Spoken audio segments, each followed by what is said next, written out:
Polisi mu Kampala bakanye n'omuyigo ogw'abantu abali emabega w'obutemu obukoleddwa enkya y'olunaku olwaleero ng'abantu babiri bakubiddwa amasasi agabatiddewo wali mu bitundu eby'ebuwalakata Kasubi ku njegoyego z'ekibuga Kampala. Ababakubye amasasi ne bateekako kakokola tondeka nyuma.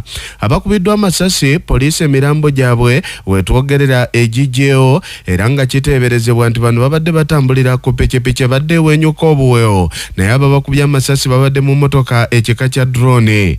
Abamu kubeerabiddeko n'agaabwe bwetwogeddeko nabo bagamba nti abakubiddwa amasasi babadde boolekera bitundu bya National Housing era nga kiteeberezebwa okubanga babadde babbi abanyagira ku pikipiki bwe bati ababadde mu drone babalondoola ge masasi aganyose enkya ya leero.